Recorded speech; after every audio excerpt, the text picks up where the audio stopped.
ఇక పాపం మా రాహుల్ గాంధీ అన్న ఏడుపు ఒకటే కాదు, రాహుల్ గాంధీ లాంటి లీడర్ దేశంలో ఎక్కడ దొరకదు. ఎస్, ఎందుకు చెప్తున్నానంటే తను పిఎం అయ్యే అవకాశాలు 100కి 100% ఉంది, 100కు 100% ఉంది. కానీ తను ఈరోజే మేలుకొని నేను పిఎం కావాలన్నా లేదంటే మా కాంగ్రెస్ పార్టీ బాగుపడాలన్నా మా కాంగ్రెస్ నేతలే బీజేపీ పార్టీకి ఒత్తాసు పలుకుతున్నారు అంటూ ఒక మీటింగ్లో చెప్పడం జరిగింది.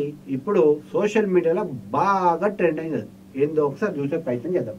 కాంగ్రెస్ పార్టీలో ఉండి కొంతమంది బీజేపీ కోసం పనిచేస్తున్నారు రాహుల్ గాంధీ. ఇక చూడండి ఏమంటాడు. अभी यहाँ पे बैठे हुए सब लोग मगर 2 टाइप के हैं।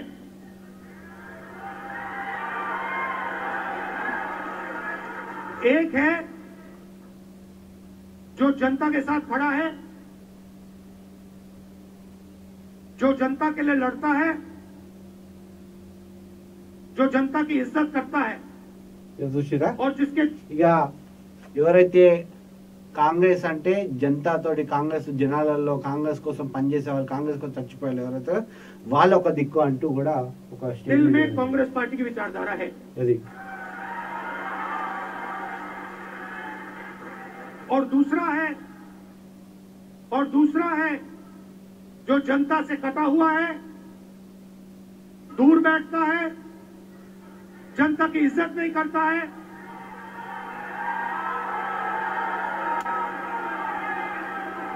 और उसमें से आधे बीजेपी से मिले हैं।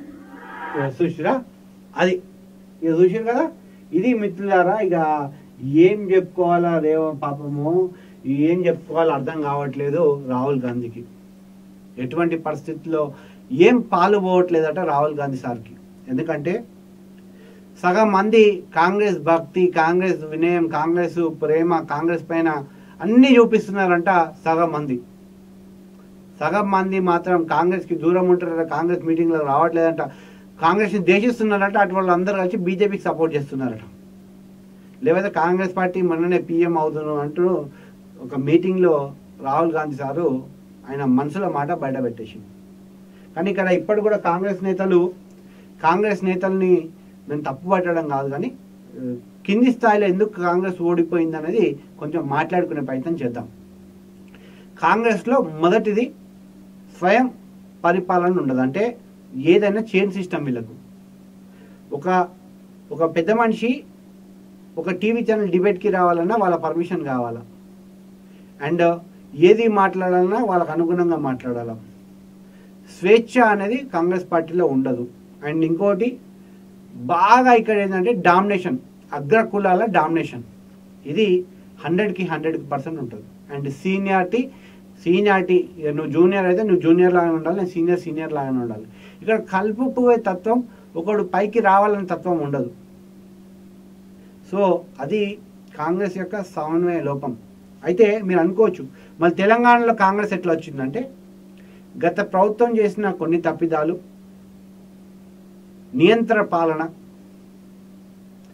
ఇంకా తెలంగాణ వీళ్ళ చేతిలో పెడితే ఏమైపోతాను కొంతమంది, 10 సంవత్సరాలు చేసిండు కదా, ఇదేదో చేస్తా అంటుండు కదా అని కొంతమంది, ఇదంతా కలిపి 0.4 అంటే దాదాపు వీళ్ళకు వాళ్ళకు 1% 2% ఓట్లతోటి కాంగ్రెస్ గెలిచింది అంతే. కానీ మిగతా ఎక్కడ ఏ చోట్ల కూడా గెలవలే, కర్ణాటక తప్ప. మీరు చూసినట్టు ఆంధ్రప్రదేశ్లో అసలు డిపాజిట్లే రాలేదు. ఇక మొన్న గెలిచిన ఢిల్లీలో అయితే అసలు ఒక్క సీటు గెలవలేదు. ఇక పంజాబ్, హర్యానా అన్నీ పోతూనే ఉన్నాయి. ఇది కాంగ్రెస్ పరిస్థితి. కాంగ్రెస్లో ఇప్పటికీ యువనాయకత్వం కావాలా, యువకులు బయటికి రావాలా, మాట్లాడే స్వేచ్ఛ ఉండాలి. ఎప్పుడు వాడితే అప్పుడు మా కాంగ్రెస్ పార్టీ అనే నాయకులు గ్రౌండ్ లెవెల్లో ఏముందో వాళ్ళకి అర్థం కాదు. ఒకరు తెలిసినా బయట చెప్పరు. ఇది వాళ్ళ ఫెయిల్యూర్స్. తెలంగాణలో అదే జరుగుతూ ఉంది. ప్రభుత్వం ఏం చేస్తుందో ప్రజలందరికీ తెలుసు, కాంగ్రెస్ నాయకులకు మాత్రం తెలుసు. కానీ ఖద్దర్ చెట్టు ముసుగులో లోపట్ల బలిని వేసుకొని ఉన్నట్టు ఉంటారు వాళ్ళంతే.